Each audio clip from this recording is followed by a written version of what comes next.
Czasami na tym podjeździe i w tym garażu za mną parkują samochody legendarne, takie, które zapisały się na kartach historii motoryzacji auta, o istnieniu których wszyscy wiemy, takie jak choćby Porsche 911, Ford Mustang albo to, co mamy dzisiaj, czyli Toyota Corolla.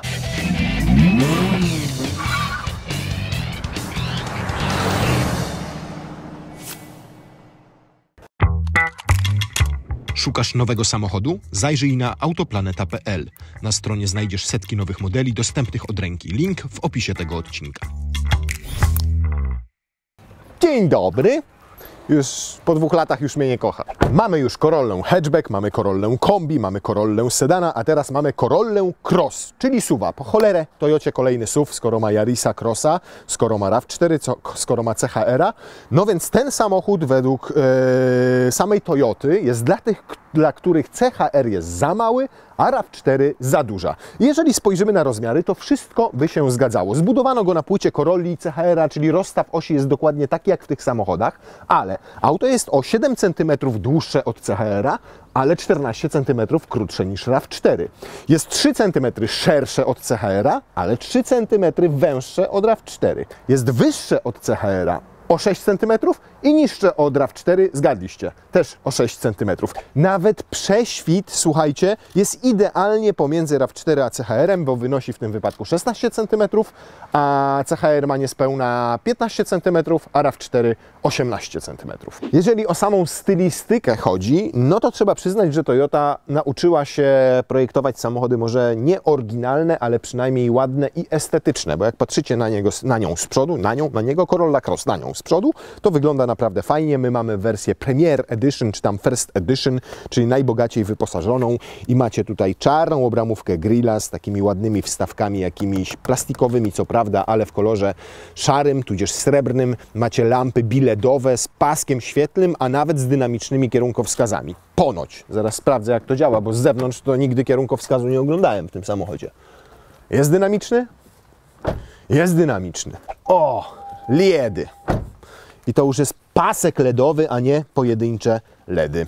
Felga, w tym wypadku 18 cali, w standardzie macie 17 cali. Tutaj z akcesoriów widzę, że jeszcze dołożono ten próg i powiem Wam z doświadczenia, że nie warto tych progów zamawiać, nieważne czy do RAV4, czy do Corolli Cross, czy do CHR-a, chociaż nie wiem, czy w CHR-ze są, bo to przy gorszej pogodzie jest po prostu błotem, piachem, wszystkim. I ten piasek gromadzi się tutaj, można sobie o to ubrudzić spodnie. A komu to potrzebne?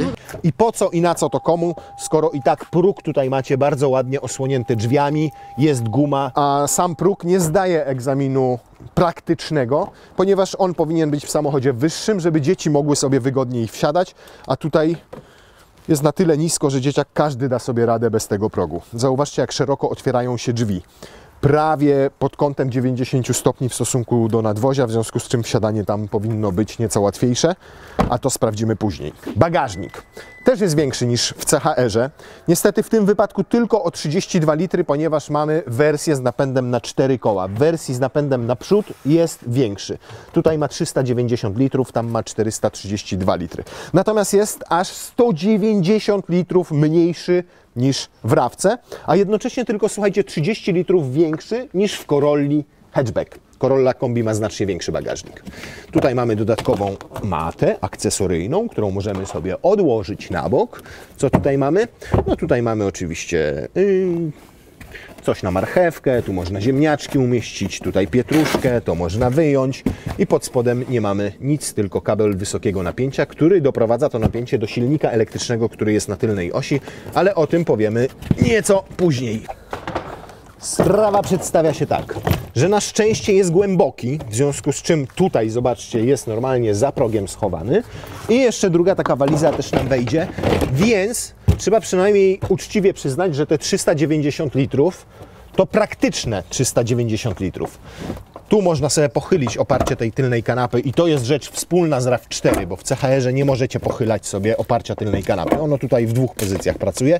Teraz jest maksymalnie odsunięte tam i te walizki nam wchodzą bez problemu. A pytanie, jak wyjmiemy roletę, to czy będziemy w stanie w ten sposób je postawić? Nie będziemy w stanie? Może? Cholera wie. Raz. 2. Ta jest chyba trochę mniejsza, więc ją tutaj przesunę. Ja sam się nauczyłem mówić po polsku. Elektryka się zamyka. O. No, na dociągu poszło.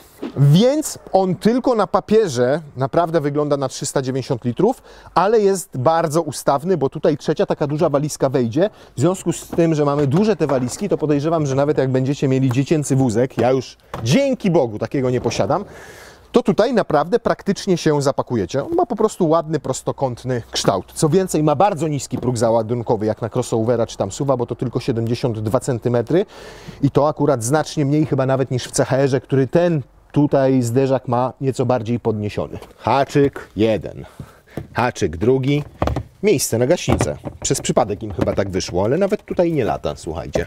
No i tutaj akurat zestaw JBL-a i jakieś takie rynienki po bokach na chusteczki higieniczne. Są też mocowania do siatki. Natomiast no to naprawdę mogłoby być trochę lepiej wykonane, bo zobaczcie, i się przemieszcza i tutaj widać też pary. No tak brakuje tej części tutaj akurat troszkę lepszego wykończenia. To teraz ustawiam fotel pasażera. XXI wiek. Crossover segmentu C. W najbogatszej wersji wyposażenia. I Toyota ciągle się nie nauczyła, że czasami pasażer też może nie mieć wzrostu karła, tylko mieć na przykład 1,95 m i nie zrobiła fotela z regulacją wysokości. No, dobra. Miejsce na nogi jest? Jest. Nie zawadzam, nie zawadzam. Tutaj, jeżeli chodzi o miejsce na nogi, to też raczej karły albo karlice ewentualnie. Natomiast wpyte miejsca tutaj, słuchajcie, przez to, że ten fotel się nie opuszcza, to w cholerę miejsca na stopy, na nogi. Tam bym dziecko schował na siłę, małe. Miejsca na pewno więcej niż w CHR-ze, po którym płytę podłogową odziedziczył samochód, więc uznajmy, że jest w porządku. Tutaj trochę dach szklany ogranicza mi miejsce nad głową, natomiast i tak jak na crossovera segmentu C, no nie ma go zbyt mało, chociaż o, tutaj walę w ten sposób. Natomiast mówię, dla dzieciaków ilość miejsca wystarczająca. Fajne jest to, że można sobie pochylić to oparcie, tak jak wspomniałem. Wtedy trochę tego miejsca jest więcej, ale zobaczcie, dla wysokiej osoby to wolę już tutaj mieć tą głowę nad tym szklanym dachem. Więc jeżeli przewozicie kogoś wyższego, to albo rezygnujecie ze szklanego dachu, który wymaga dopłaty, albo siedzicie bardziej wyprostowani, tak żeby szkło mieć nad sobą i roleta wówczas musi być odsunięta. Natomiast całkiem dobre podparcie mam tutaj w tym miejscu i wysokie to oparcie, więc mi nawet barki ładnie się opierają. Zagłówki oczywiście regulowane.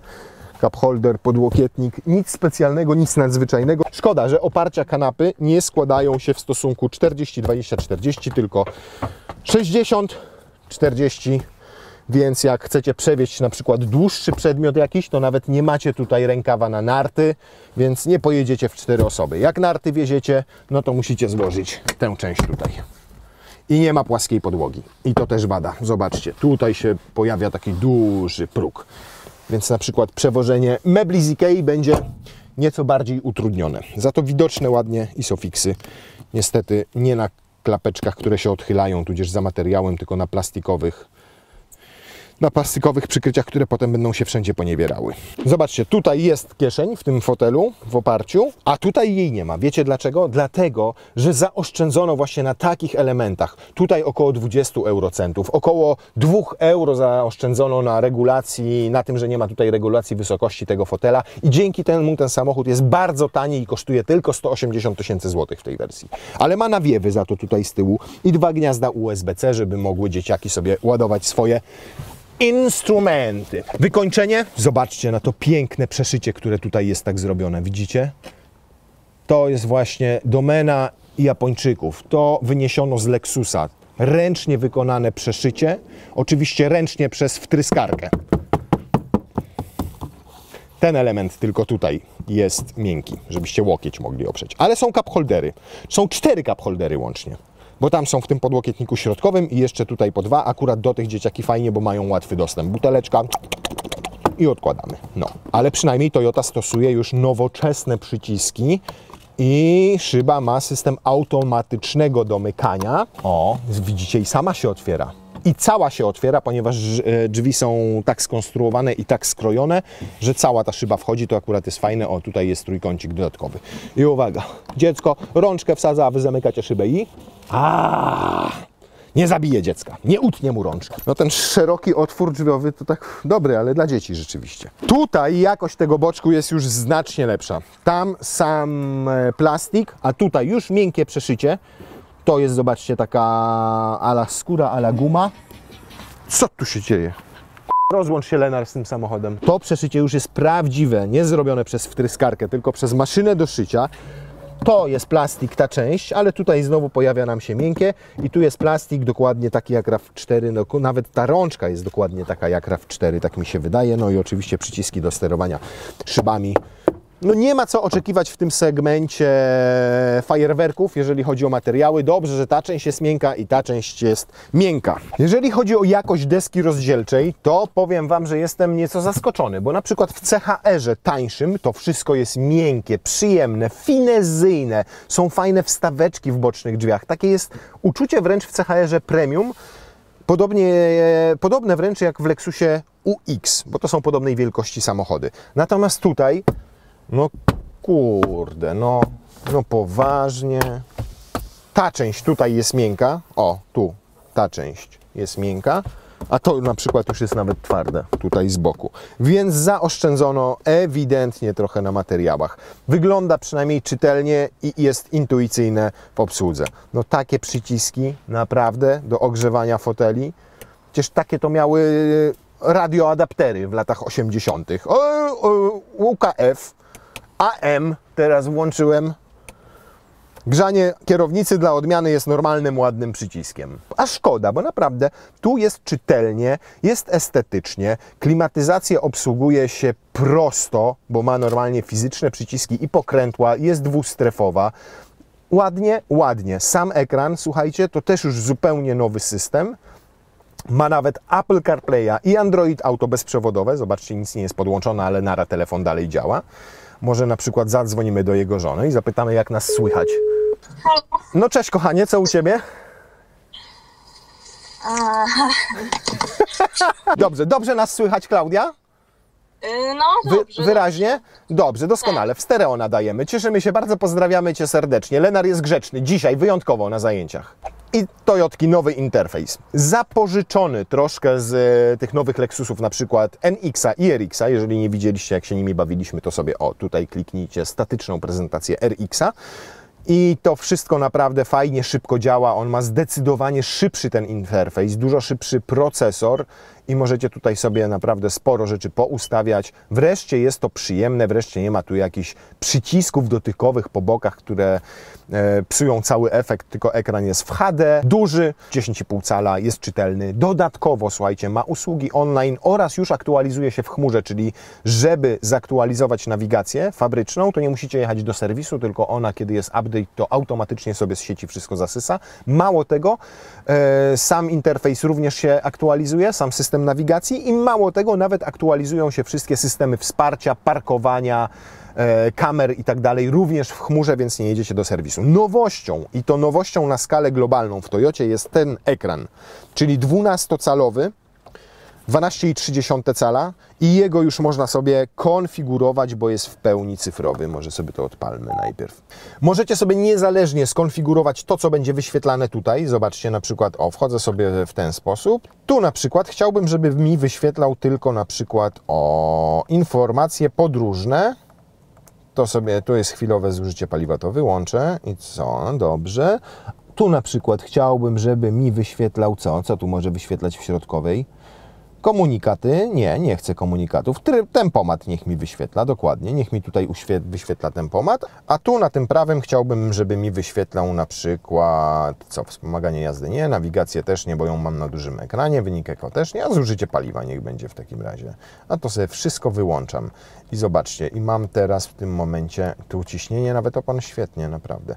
Proszę. I mam bardzo ładny, minimalistyczne zegary. Jak sobie tutaj wejdę w środeczek i sobie kliknę ustawienia, przepraszam bardzo, ustawienia, to jeszcze zobaczcie, mogę sobie tutaj powłączać, powyłączać wszystkie systemy, a oprócz tego jeszcze mogę sobie przytrzymać OK.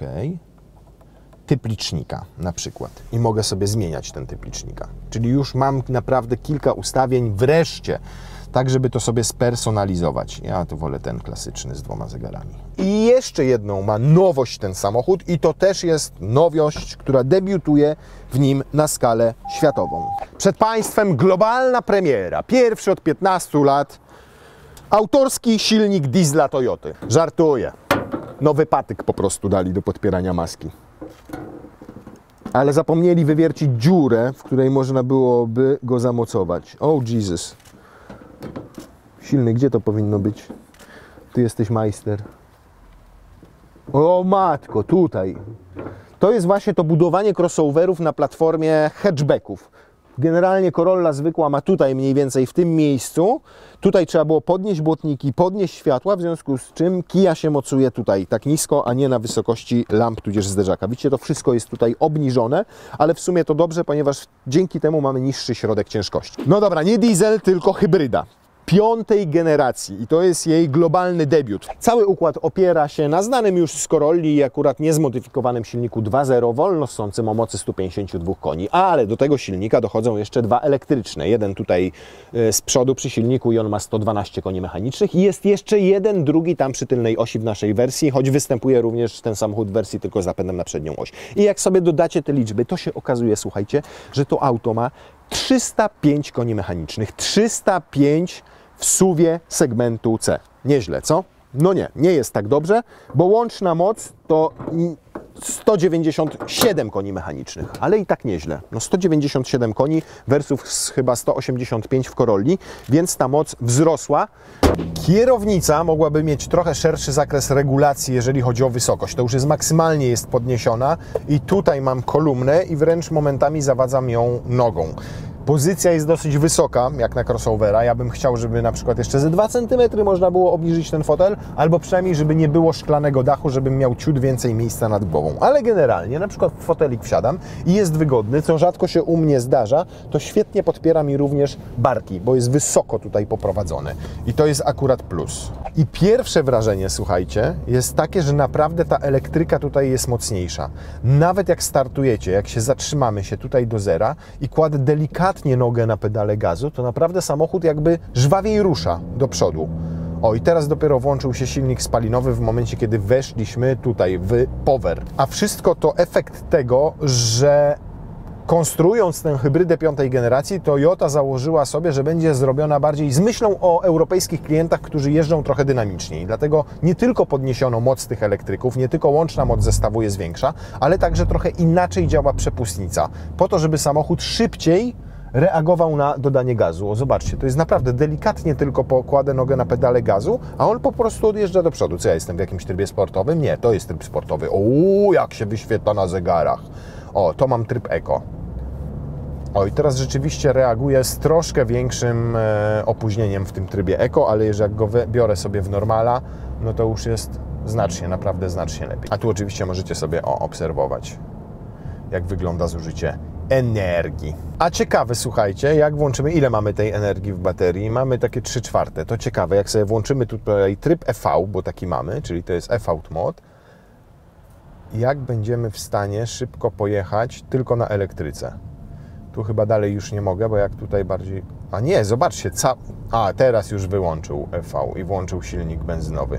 No to powiem Wam, w ogóle nie słychać, kiedy włącza się ta benzynówka i nie czuć. Może słychać tak, o teraz na przykład jak wchodzę bliżej tego power, czyli jak mocniej przyciskam pedał gazu, to rzeczywiście troszkę zaczyna być słychać silnik spalinowy, natomiast w ogóle nie czuć, jak on się włącza w tej 5. generacji. Teraz zobaczcie, jadę 60 na godzinę i jadę wyłącznie w trybie elektrycznym. Ona cały czas czerpie tylko z baterii energię, a nie z silnika spalinowego, który jest zaznaczony tutaj. 66, 67, no tak do 65, o zobaczcie, teraz jadę 70 stabilnie i tylko jadę na elektryce. Więc podniesiono ten pułap, bo zazwyczaj to było 50 na godzinę, teraz może się zdarzyć, że będziecie jechali 70 na godzinę i będziecie wyłącznie w trybie elektrycznym. To jest jedna z zalet i jedna ze zmian w tych hybrydach 5. generacji, ale tych zmian jest znacznie więcej, bo na przykład baterie, które umieszczono z tyłu pod kanapą, są mniejsze o 14% niż te poprzednie litowo-jonowe i o 40% lżejsze niż te wodorkowe, które stosowano wcześniej. Jednocześnie mają większą pojemność. pojemność. Lżejsza jest też sama przekładnia. Silniki elektryczne z przodu i z tyłu są bardziej kompaktowe i też nieco lżejsze. W efekcie auto, słuchajcie, waży 1435 kg, w takiej wersji max wyposażonej ze szklanym dachem około 1500, więc to są bardzo dobre wartości jak na hybrydę. I w dodatku jest tylko 40 kg cięższe od Corolli hatchback z tej 2.0 Hybrid. Więc naprawdę fajnie. Ej, Łukasz. Ja. No jedź, k***a. I ruszam, bo się ktoś tam z tyłu zdenerwował. I to ruszenie dzięki temu momentowi z elektryki jest naprawdę fajne i wyczuwalne. A teraz zobaczmy, jak dodam mocniej gazu, tak wbiję w podłogę, to czy włączy się silnik elektryczny na tylnej osi, żeby mu... O, zobaczcie. I poszło na wszystkie silniki. O, jaka ona zrywna. Podobno, również pod kątem europejskich klientów dopracowano zawieszenie i układ kierowniczy. Do czego to się sprowadza? Do tego, że jak skręcam w lewo, to auto jedzie w lewo, jak skręcam w prawo, to jedzie w prawo. Tutaj mamy kolumny MacPhersona, z tyłu mamy na tylnej osi podwójne wahacze. Więc jest to standardowy zestaw, który nie powinien sprawiać problemów ani jak najeżdżam na kotki, te świecące, które są na linii, ani na studzienki kanalizacyjne, ani nawet jeżeli, wjadę na przykład w ten sposób na krawężnik na chwilę. Masz to nagrane? Tak się wylazł mi z kadru. Tu mam ładowarkę indukcyjną, tutaj mam dwa cup holdery, tutaj mam podłokietnik, który ma gniazdo zapalniczki dodatkowe. Niestety podłokietnik się nawet nie przesuwa do przodu i do tyłu i jest dość skromnej powierzchni, natomiast na szczęście, a pod spodem jest, słyszycie jaki? Tak, twardy. Tam w środku jest plastik i niestety jak trzymacie w ten sposób łokieć, to ten plastik tam pod spodem czujecie. Brakuje mi dlatego w niej za te pieniądze takiej większej finezji w wykonaniu. Takiej finezji, jaką ma i CHR i dobrej jakości materiałów, jakie ma i CHR i RAV4, bo tam to wszystko jest po prostu takie bardziej miękkie, przyjemne, otulające Was. Tutaj jest po prostu takie bardziej siermiężne. Owszem, jest estetyczne, owszem, jest bardzo intuicyjne w obsłudze. Świetny jest ten ekran, fantastyczne są te zegary, bo są i czytelne i naprawdę można tu mnóstwo funkcji sobie w nich poustawiać. Bardzo przyjemna, mięsista, gruba jest kierownica, tylko jak patrzę na tą deskę tutaj, to po prostu nie licuje mi to wszystko z Corollą. Za to ma system JBL, który dobrze gra. Natomiast naprawdę jest duża różnica nawet pomiędzy RAV-ką a tym samochodem, chociaż RAV-ka jest mocniejsza, bo ma 222 konie mechaniczne, w reakcji na dodanie gazu. Tutaj jest to dużo bardziej spontaniczne i czuć, że nawet lekkie położenie nogi na tym pedale gazu sprawia, że samochód zaczyna dynamicznie przyspieszać do przodu. A gdzie ma przyspieszać? Do tyłu? 0-100 to podobno 7,5 sekundy. No byłby to naprawdę świetny wynik i zaraz go sprawdzimy. 7,5 sekundy w crossoverze segmentu C, no to już taki normalny crossover segmentu C musiałby mieć benzyniaka uturbionego ponad 200 koni albo przynajmniej około 200 koni, żeby zrobić w 7,5 sekundy tą setkę. Przy takiej codziennej jeździe to jedno słowo najlepiej opisuje Corollę Cross, jeżeli chodzi o zachowanie na drodze. Jeździ normalnie. Na plus bardzo dobra widoczność.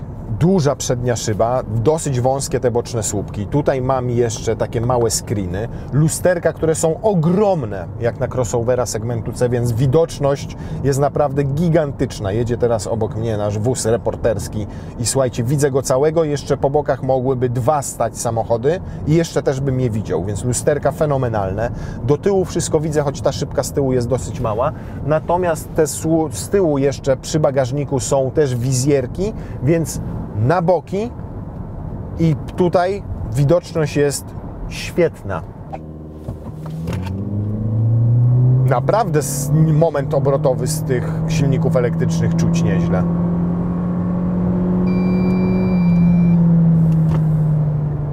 Osiem i 1/10.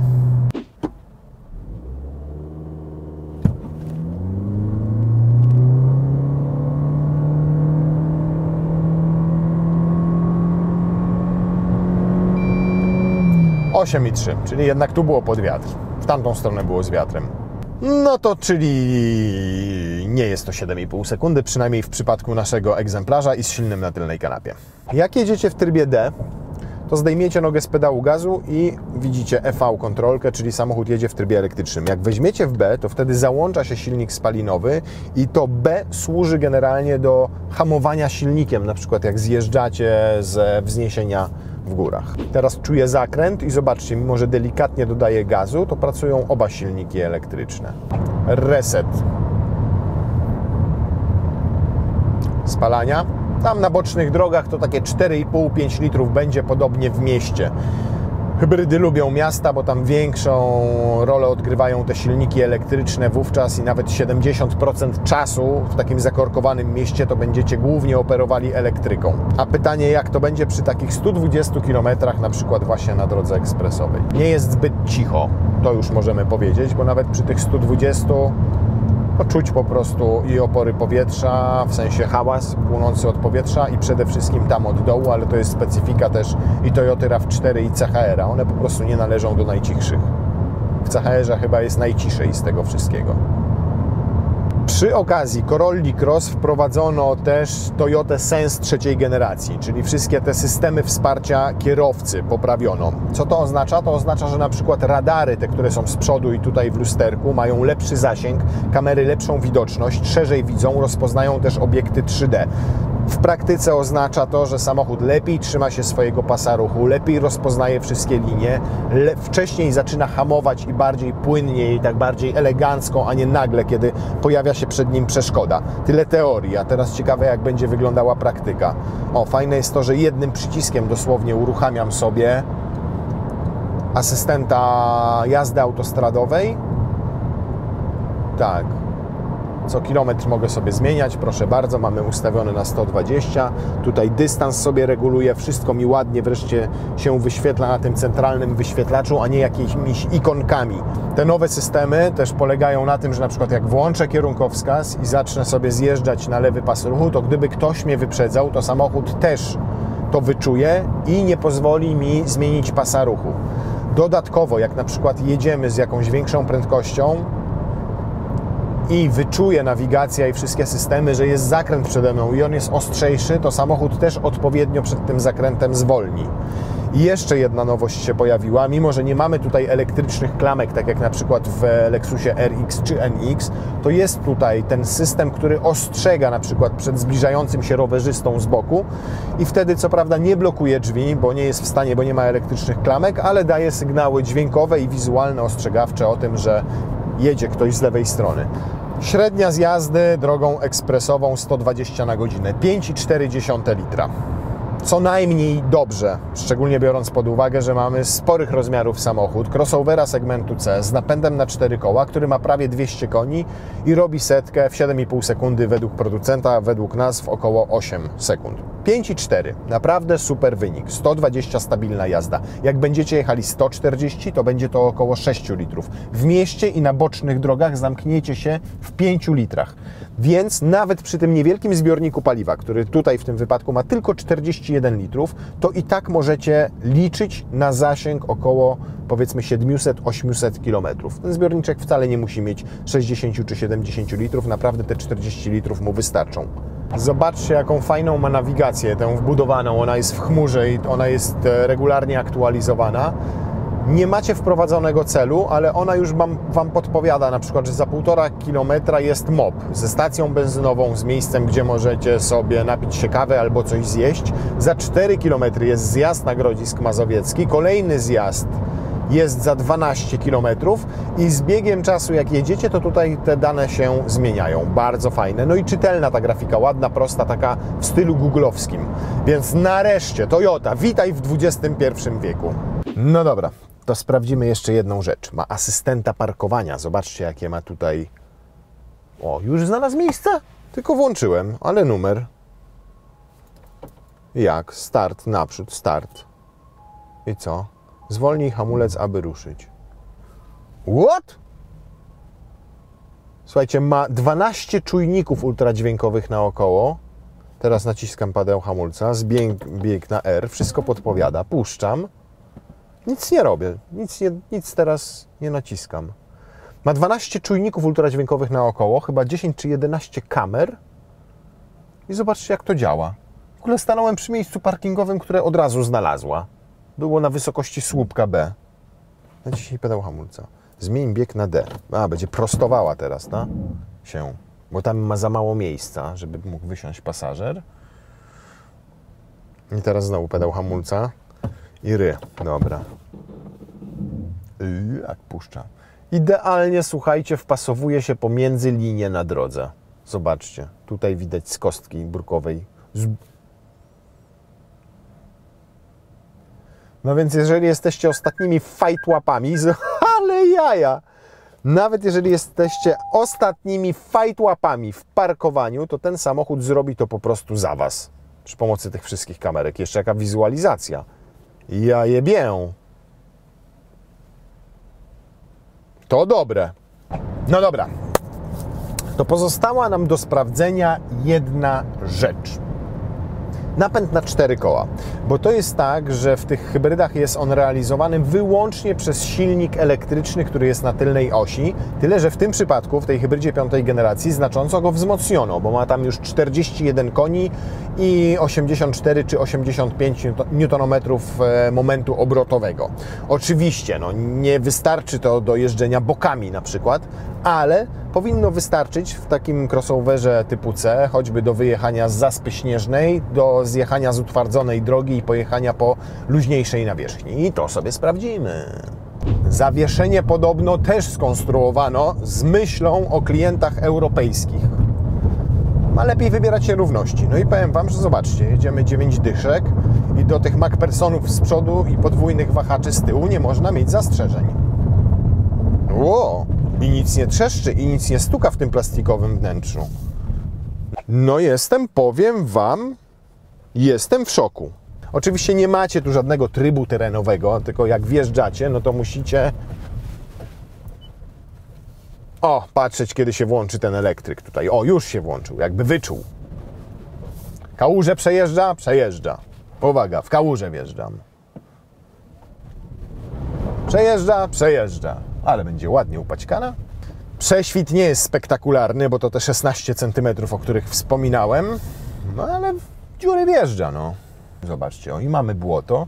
I tu z tego błotka powinien ją ten napęd na tylnej osi ładnie wyciągać. Zobaczcie, na przykład to jest niesamowite. Jadę tylko na elektryce teraz, w takim terenie. I cały czas pracują tutaj oba silniki elektryczne. Fajne. A tu podjedzie, myślisz? Zawiśniemy czy nie? Co? Nie?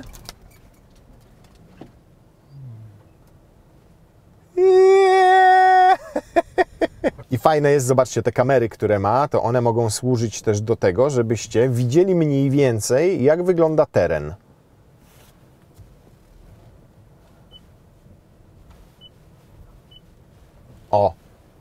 Zobaczcie, i to te kamery są naprawdę świetnej jakości. Tutaj mam odwzorowany samochód. Jak zaczynam skręcać, to pokazuje mi z boku, co jest w tym momencie z prawej strony. Jak prostuję, to pokazuje mi taki rzut z góry, a jak w lewo, to a jak zacznę cofać, to tutaj mi pokazuje tylko taki rzut z góry, ale też mogę włączyć, zobaczcie, szeroką wtedy kamerę. Fajne. No prześwit mamy tutaj ograniczony do tych 16 cm, więc nie poszalejemy. Trzeba uważać, żeby w nic nie przydzwonić, ale no naprawdę, no zobaczcie, jedzie sobie na elektryce. Nie wiem, czy ona czuje, że jedziemy po luźnej nawierzchni, bo zobaczcie, już sobie normalnie pracują tutaj dwa silniczki elektryczne. I zobaczcie, i kurde, normalnie pchają ją ten silnik tam z tyłu. Słychać, jak tak szarpie, to znaczy robi takie ale patrz, przycina jej wtedy, słuchajcie, napęd na przodzie, czuć ewidentnie, ale normalnie zawraca w miejscu, ten przód z tyłu ją pcha, daj ty spokój, tam nie ma co się...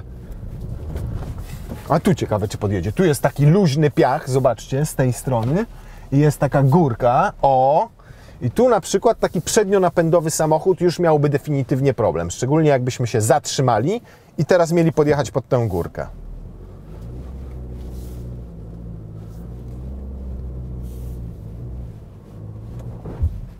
Wystarczą 84 Nm i 41 koni, wystarczą.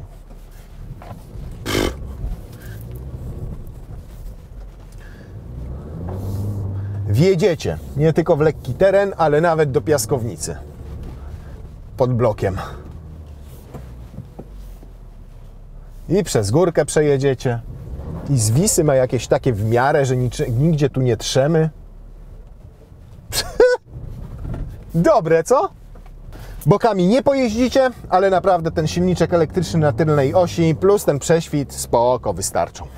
O tym mówiłem, zobaczcie, tak wyglądają progi i to nie tylko po jeździe w takim terenie jak tutaj, ale po większej ulewie, jak zjedziecie z asfaltu, to dokładnie będziecie mieli na nich taki syfek. Ciągną po prostu brud, więc bez sensu jest je domawiać. Ładnie wyglądają, ale ani nie ułatwiają dzieciom wsiadania, można się tylko utytłać. Reasumując, mamy tutaj crossovera, który zaskoczył nas całkiem niezłą przestronnością, szczególnie jeżeli chodzi o bagażnik, który na papierze ma tylko 390 litrów, ale w rzeczywistości okazał się naprawdę dosyć praktyczny. Może mogłoby być trochę więcej miejsca na tej tylnej kanapie, szczególnie na nogi i na głowy. Podejrzewam, że jest go więcej, jak nie ma szklanego dachu. Zaskoczył nas również tym 41-konnym silniczkiem na tylnej osi, który naprawdę w takim terenie i w kopnym piachu dał radę i wyciągnie Was z niejednej opresji, jak będzie ślisko, jak będzie śnieg, jak zjedziecie z utwardzonej drogi.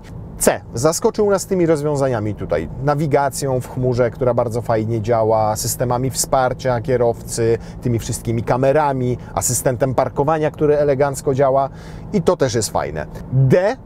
Napęd hybrydowy. Bardzo ekonomiczna ta 5. generacja. Czuć większą moc tych silników elektrycznych. Płynnie to pracuje. Owszem, nadal skrzynia bezstopniowa. Do tego można się przyzwyczaić. Ale zaskoczył nas też takimi rzeczami jak brak regulacji tego fotela tutaj. Czyli te plastiki tutaj takie. Mało dopracowanymi elementami, takimi jak to, które wyglądają jak kupione na AliExpress i wstawione na siłę, ewentualnie wyciągnięte z jakiegoś starego magazynu Toyoty.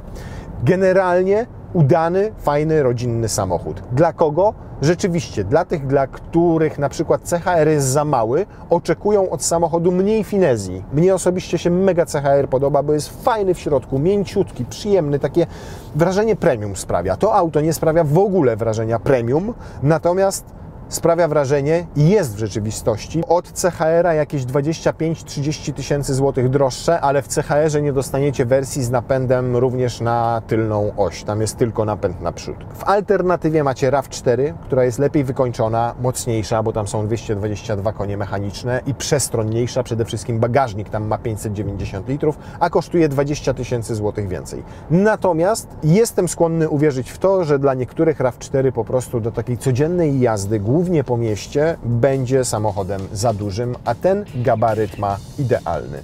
I zewnętrzny, i ten wewnętrzny.